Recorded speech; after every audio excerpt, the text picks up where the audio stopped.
Hey everyone, welcome to another edition of The Bullet. My microphone is really, really low. Let me correct that very fast. Where do I hit? There we go.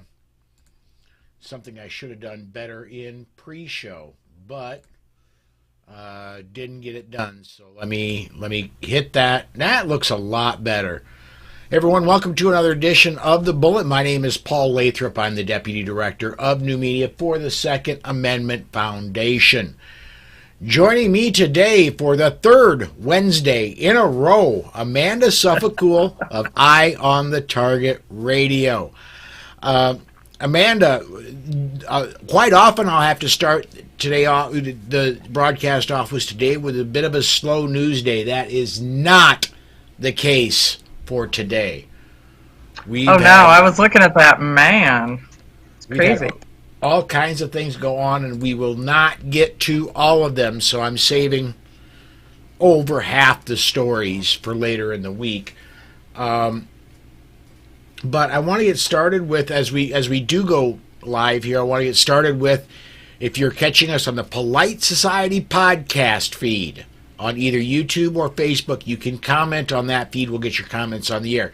If you're catching us anywhere else on any other medium, whether it be OpsLens, whether it be a different Facebook page, whether it be wherever, go to Twitter, tweet with the hashtag #TheBullet if you want to get your comments on the air.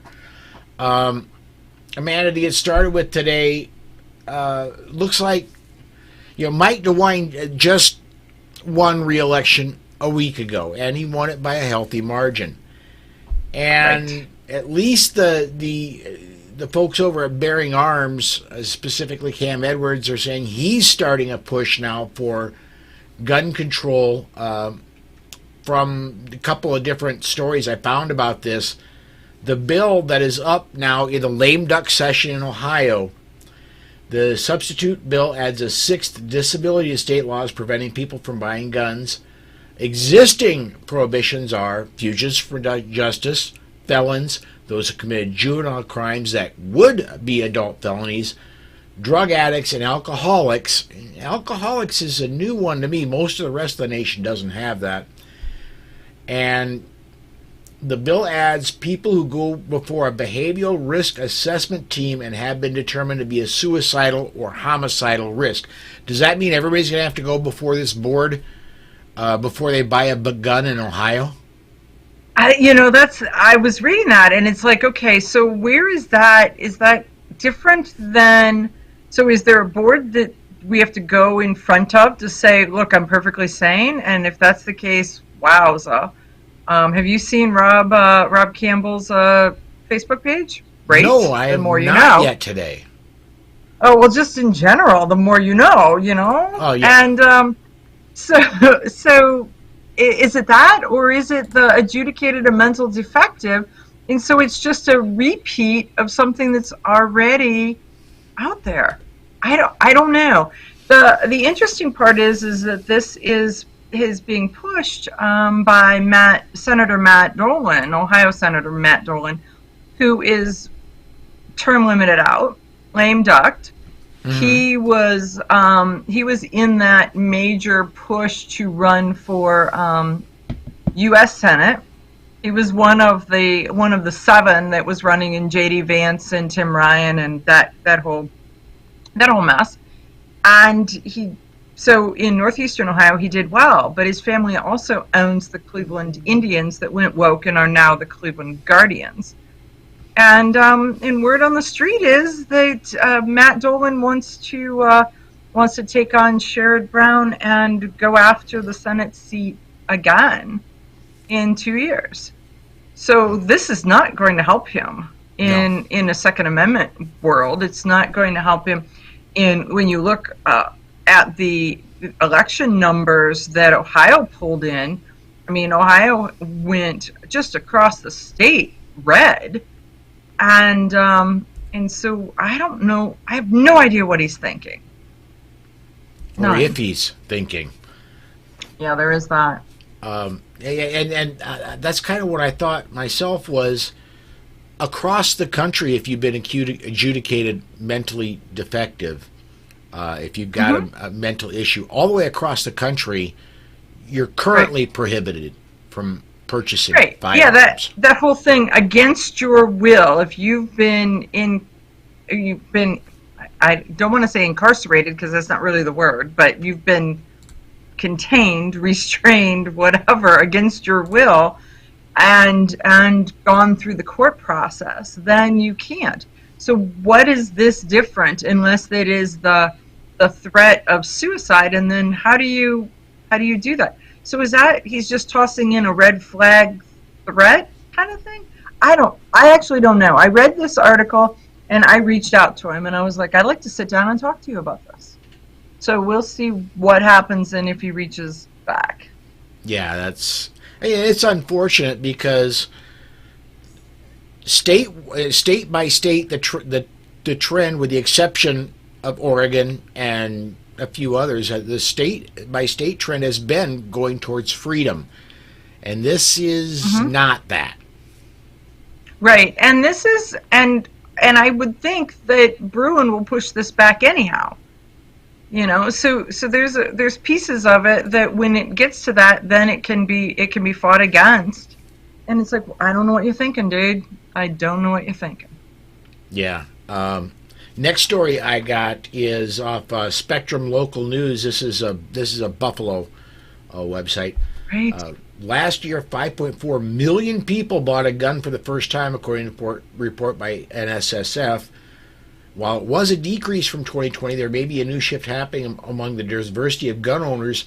Last year, about 42% of gun purchasers were female, and a fifth of the population was black, according to a national firearms study.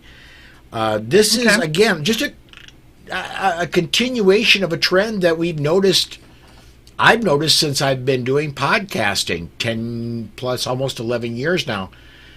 Women and minorities have been growing, and they're just women and minorities very much growing.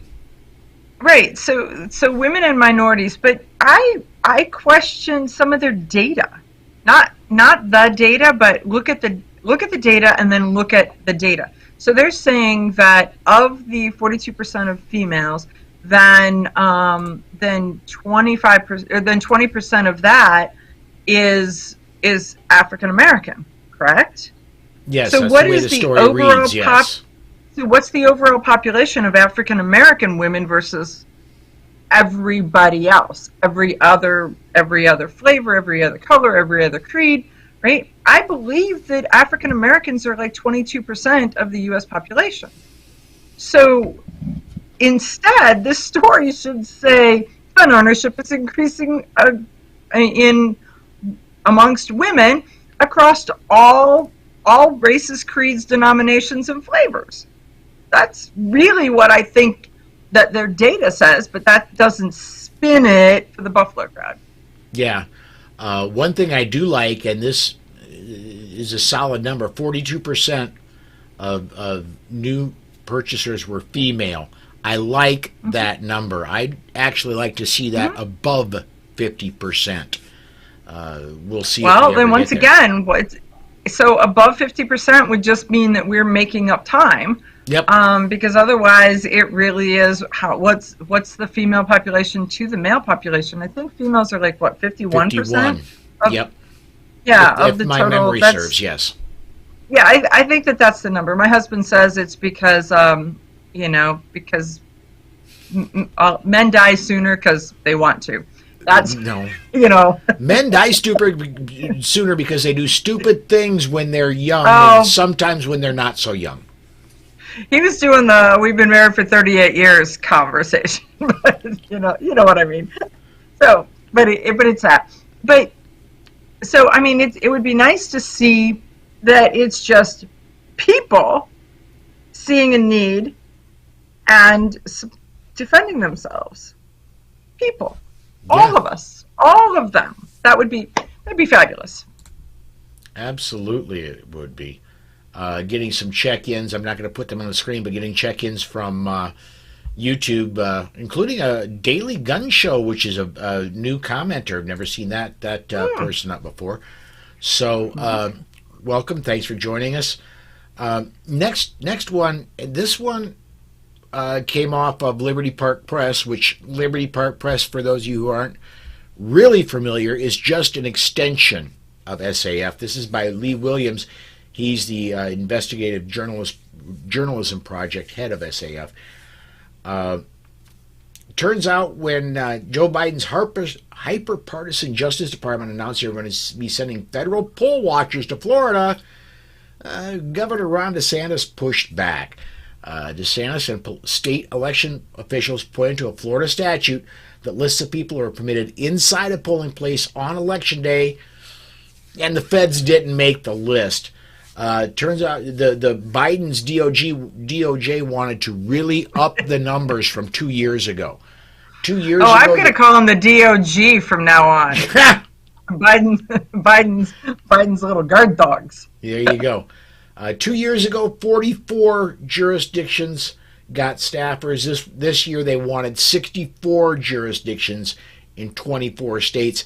And through this, I found out that both Florida and Missouri said, not here, not now.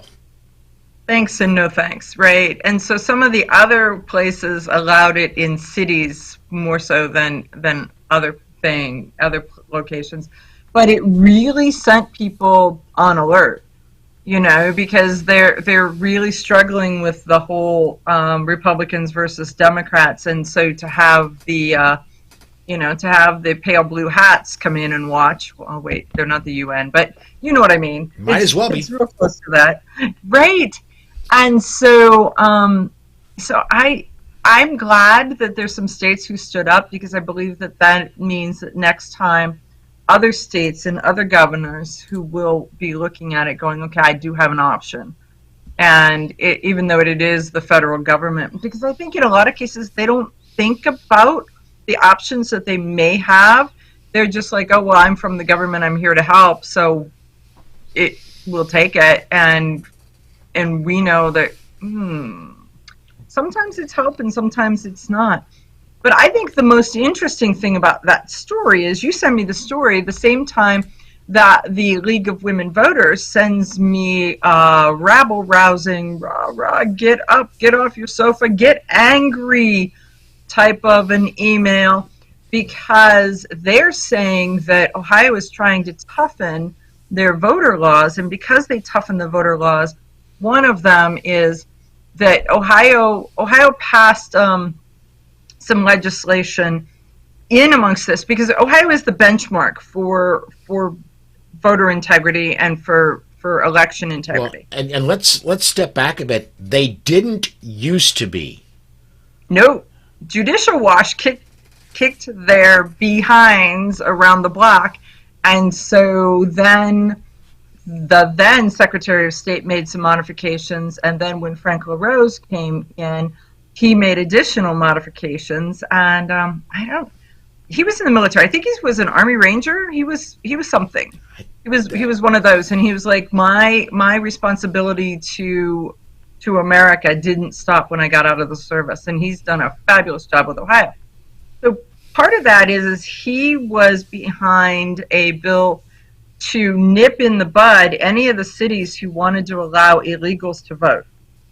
And so one of the things that Ohio does is you can use your state-issued ID to vote, and you can use your driver's license to vote. So they are passing new laws that require every state-issued ID card to indicate if a person is a non-citizen. And so the League of Women Voters says that is intimidation tactics. You mean to mark your status is intimidation, right? Yeah, I'm going to say that's definitely not intimidation. That's securing the rolls. That's making sure that King George can't come over here and vote, or King Charles, whatever. It's just making sure that whoever is in the United States is a citizen before they vote. That would be all it means to me. Right. So it's really interesting to watch this, where the U.S. government is trying to send in the pale blue helmets, the League of Women Voters, who I'm not a huge fan of because they are definitely partisan, even though they're supposed to be nonpartisan. And they actually got um, they've got a not-for-profit status, so they get not-for-profit benefits while they're completely partisan. So Mhm. it's not good.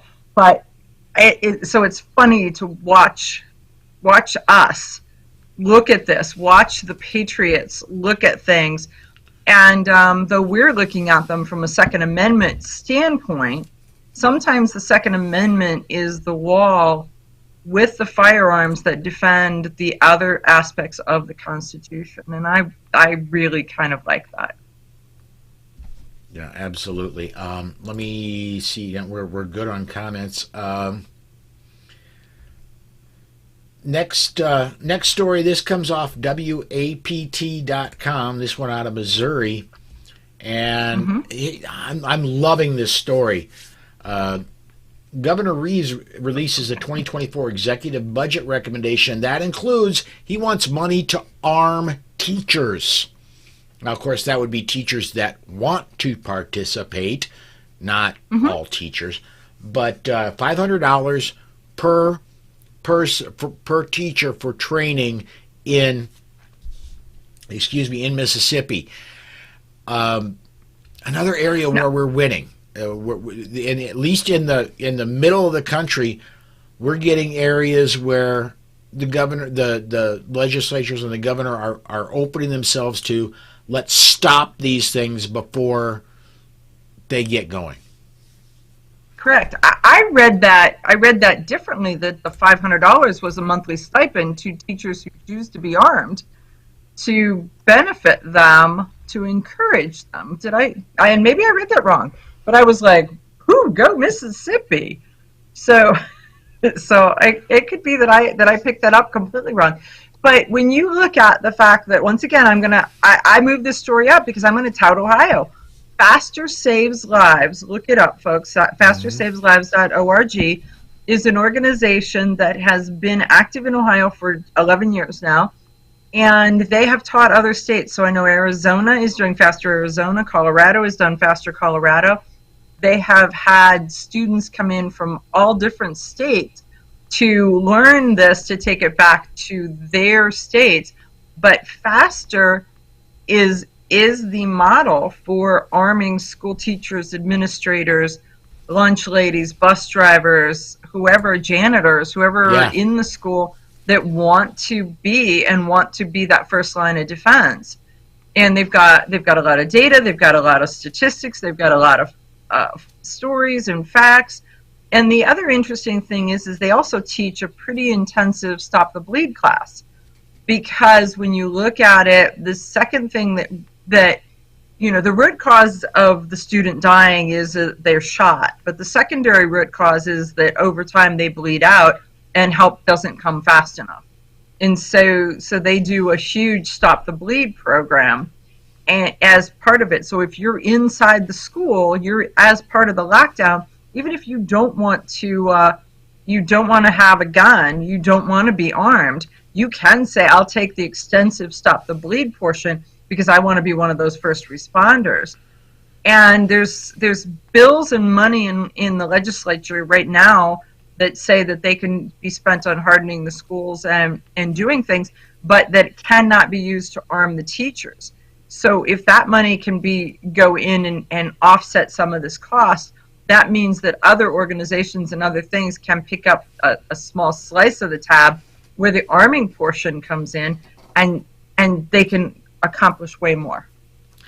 I one of the most powerful talks at GRPC was Jim Irvine, Hmm. and he played. And I'm hoping to get. It's a scheduling thing. I'm hoping to get Jim on Polite Society here in the very near future.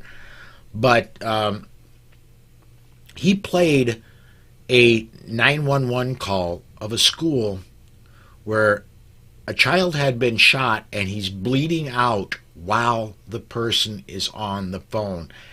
And the point was, what if this person had had training? And you could hear the growing frustration from the person on the phone as they know this person is dying in front of them, and yet help is a ways out yet. Mm-hmm. Even if teachers do not want to arm themselves, like you said, I think it's so important to go to Stop the Bleed, to go to... Mm-hmm. You're living in a fantasy world if you think nothing bad is ever going to happen around me. And look, at the very least, the Stop the Bleed training here in my hometown of Sioux Falls is offered on a monthly basis, usually for free if you know where to look. Right. Get that training. Well, and the other part is that FASTER has data on how Stop the Bleed training that was taught as part of FASTER has protected people there was a lawnmower incident, there was a car accident, there was, all of these other things where they're like, oh, look, this happened, it wasn't a gunshot, but I know exactly what to do that I can protect their lives and save them. This is what I'm going to do. Mm-hmm. Yeah, and again, going back, I'm going to use the other side's trope against them. If it saves just one life, isn't it worth it? And I think we can point to both sides, the armed teachers and the Stop the Bleed and first aid, and we can say that both sides are going to save lives. Right, exactly. So let's see here. I'm gonna jump down here. We burned through the stories we were gonna talk about quick, but I want to talk about. Well, we have one more. Well, I want to talk about this Bloomberg thing where they blame gas stations. Yes. Did you see that data? So the article it came out of SAF's Liberty Park Press again, but and I'm paraphrasing big time. They are making statements to say that gas stations are responsible for the crimes that are happening in their parking lots, and that gas stations should be taking more actions to make the community safer. And so they're passing legislation to say that every gas station has to have 24-hour cameras, and every gas station can't be open 24 hours a day. And it's like, how is a camera system going to stop a bad guy? It will know who they are when somebody is dead. They'll know who did it. Maybe. What if the bad guy, I don't know, is following protocol and wearing a mask, because these are all blue cities? Right. I mean, it's just a crock of cheese. It really is. But when you looked at the whole thing, it's like, how can you keep a straight face and make these comments and act like it's really real? You know? Okay, so you have a crime problem in the city. Where that crime is taking place, is it really a gas station, or is it, guess what? Everybody that has a car has to go to a gas station now and then, right? People who go to gas stations have credit cards and they have money. Common denominator, right? I mean, those types of things. No. Gas stations are the cause of Philadelphia crime. Well, and going deeper into the story, according to the story, there were 9 killings at Philadelphia gas stations during all of 2021 and so far in 2022. 9 homicides in nearly 2 years. However, citywide over the same period, there were 1,021 murders, 562 in 2021 and 459 in 2022. Gas station murders make up less than 1% of Philadelphia's total homicides. Are you safe at a gas station? No. Is the gas station the problem? Also no. No. Exactly. All that. And yeah. So, okay. So what story did you want to go to? I know you had a favorite. Hang on. Let me get this comment in here real quick. Gun websites.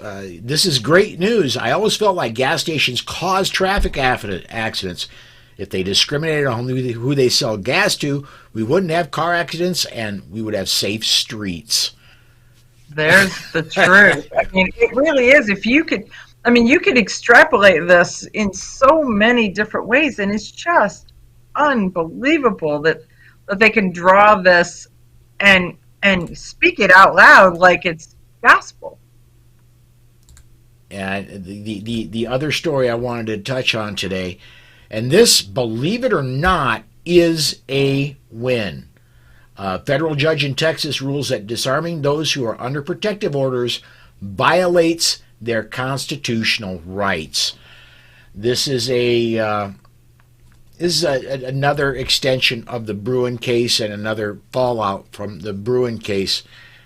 These people haven't been convicted of a felony. They're not. All it says is you have to stay away from that person. This person must stay away from that person. And all of a sudden, now they can't own firearms. And it needs to be more than one judge's. I think, how do I put this? And I'm sorry. No. I think you're right, but fast track the prosecution. So if they indeed are a threat to themselves or to others or to society, fast track that prosecution. But the legal system uses protective orders as punishment in divorces 9 times out of 10. And so you're getting a divorce, and all of a sudden the wife says, "Oh, you like guns? Yeah, we'll fix that." Yeah. "Oh, you like alcohol? Hey, we'll fix that." I mean, they just start to go down through. Who knows better your soft spots, your weak spots, and in your tendencies than the person who professed to love you forever and then decided they didn't. Yeah, it's absolutely true, and it's unfortunate, but I suppose it was not an unintended consequence, because I don't really believe in those things in the legal arena, but that is what protection orders has become, is punishment. And almost a common, and I'll talk to Alex about this on Friday, but in a divorce case, although Alex isn't specifically a divorce attorney, in a divorce case, it's just commonplace for immediately, in all but the most amicable divorces, they get back and forth protection orders as a matter of course. Yeah, as part of the protocol. This is what we do. Boom, boom, boom. Now you've got a trail. So, I mean, and frankly, if he really is a threat, if he's a stalker, and I don't even mean a he, there was that space woman who put on the diaper and drove 6 states because she was going to go shoot somebody. So it doesn't, it's not limited to one sex or the other. But if they are a threat, a piece of paper is not going to protect you. No. A 9mm may. If you know how to use it. Correct. Charlie Cook commented, "Your family knows how to push your buttons because they installed them."